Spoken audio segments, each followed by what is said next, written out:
A hit television show, a brand worth millions, a relationship with one of the most powerful men in American politics, and a smile so warm, so effortlessly perfect, that millions of people invited her into their homes every single day without ever questioning what was really going on behind it. Sandra Lee looked like a woman who had figured it all out, but on one quiet afternoon in a California hospital, none of that mattered anymore.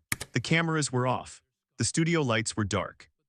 And Sandra Lee was sitting completely still, not performing, not producing, not smiling for anyone.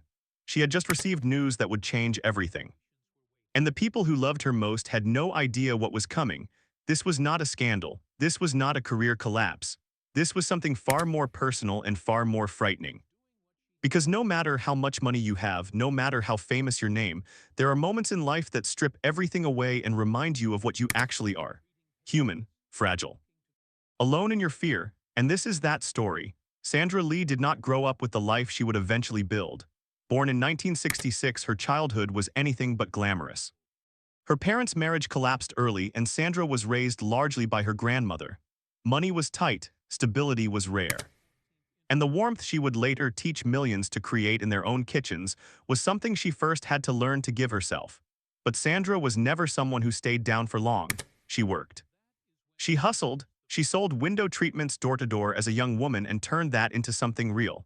She had a gift for making things look beautiful, even when the raw materials were modest.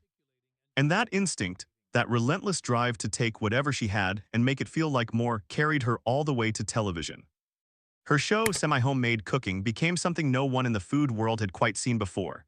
The concept was simple but brilliant: meet people where they are, use shortcuts. Make something that feels like love on a plate.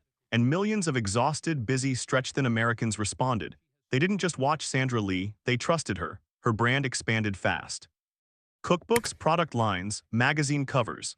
She became one of the most recognized faces in American food media, and it seemed like she was only just getting started. Then came the relationship that changed her story entirely. When Sandra began dating Andrew Cuomo, then the Attorney General of New York, later the governor, her profile shifted into something else altogether. She attended state dinners. She stood at podiums. She moved through rooms filled with power and politics, and cameras pointed at her from every angle. And through all of it, she kept smiling. She kept showing up. She kept building. But what the cameras never captured, what the perfectly styled sets and cheerful voiceovers could never quite contain, was the weight growing quietly beneath the surface. Because Sandra Lee was carrying something, and for a long time she carried it completely alone. It was 2015 when she finally told the world, and what she told them stopped people cold. She had been diagnosed with breast cancer. Not a scare, not a close call, a real, undeniable diagnosis. And the moment she chose to share it, openly, directly, with the same steadiness she brought to everything else, the outpouring was immediate. Messages flooded in. Her courage was praised everywhere. But here is what most people never talk about. The fear doesn't go away just because you choose to be brave in public. You can stand in front of cameras and speak calmly about surgical options. You can encourage other women to get screened. You can hold everything together on the outside, and still, behind closed doors, the terror is completely real. Sandra underwent a double mastectomy. The recovery was long, it was painful. And while she documented parts of her journey with her characteristic openness, there were aspects of that experience that no amount of words could fully reach. What does it do to a person who has built their entire identity around creating beauty and celebration and warmth, to suddenly find themselves just trying to survive? The world admired her strength. And it was genuine, absolutely genuine, but strength and suffering are not opposites. They exist at the same time, and Sandra Lee was living both of them at once. She recovered, she moved forward. She spoke about it like a chapter, something she had faced and come through, but life was not finished with her yet.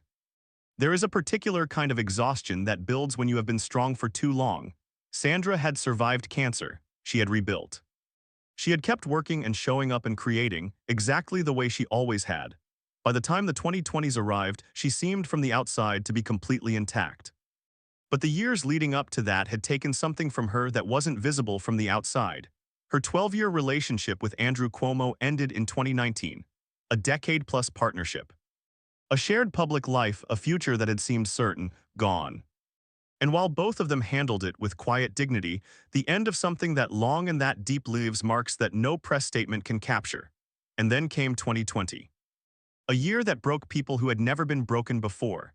For Sandra Lee, it brought another medical emergency, another hospitalization. She was open about it, as she always is. But people who were paying close attention noticed something beneath the updates and the recovery posts. She was tired, not tired in the way that sleep fixes.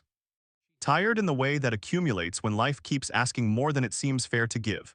She had spent years being the person everyone else leaned on, emotionally, creatively, publicly. And somewhere in the middle of all of it, a quiet and painful question had gone unanswered.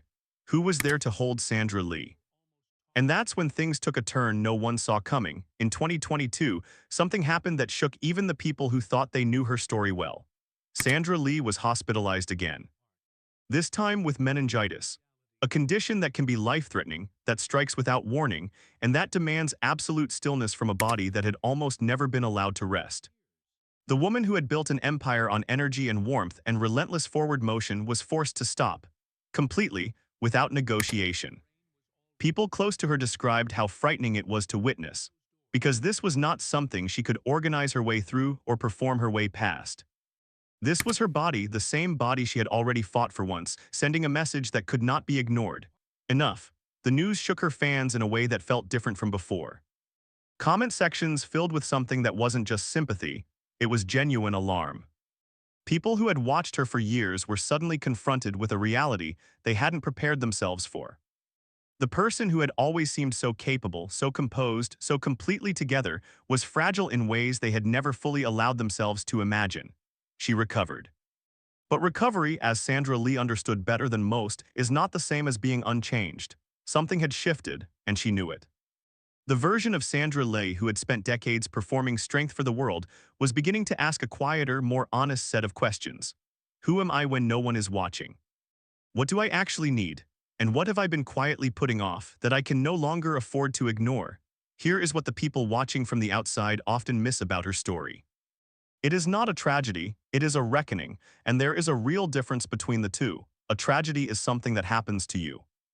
A reckoning is something that happens within you, a confrontation with truth that cannot be outrun, rebranded, or smiled away. Sandra Lee at 55 was in the middle of a reckoning, after the cancer. After the meningitis, after the relationship. After the years of building something extraordinary at enormous personal cost, she was looking at the life she had created and asking what it was actually for. Not in defeat, in clarity. The fans who had followed her for years could feel it. Something in her had gone quieter, more honest, less performed. And that shift, subtle as it was, told a deeper story than any headline ever could. Because Sandra Lee's difficult reality was never just the illness.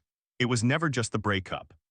It was something harder to name than either of those things. It was the reality that so many women reach in their 50s, after decades of outperforming, overgiving, and building lives that look perfect from the outside, while something on the inside quietly waits to be heard. And before you hear what came next, ask yourself if you recognize any part of that. Sandra Lee is still here, still speaking, still moving, still building, but differently now, more selectively. More intentionally, with a kind of grace that no longer looks like performance because it isn't. She has spoken about redefining what success actually means to her, about learning to ask for help. About the freedom that comes slowly and only after real pain, when you stop trying to be the version of yourself that the world found easiest to love. At 55, she is not the same woman she was at 35. That is not a loss. That is the entire point. The fans who are concerned for her are right to feel what they feel. But Sandra Lee has shown over and over again that she is not someone who stays broken. She is someone who transforms. And the most powerful thing her story leaves behind is this. Resilience is not the absence of pain. It is the decision made again and again and again to keep going anyway. Sandra Lee is still making that decision. And something about the way she's moving now suggests this is far from her final chapter. So what do you think about Sandra Lee's story? Does it surprise you? Does it resonate? Does it change the way you see her? Drop your thoughts in the comments. We read every single one, and this is exactly the kind of conversation worth having. And if stories like this, the ones that go deeper than the headlines, the ones that actually matter, are what you're here for, subscribe. Because there is so much more coming that you don't want to miss. Hit that bell, leave a comment, and we'll see you in the next one.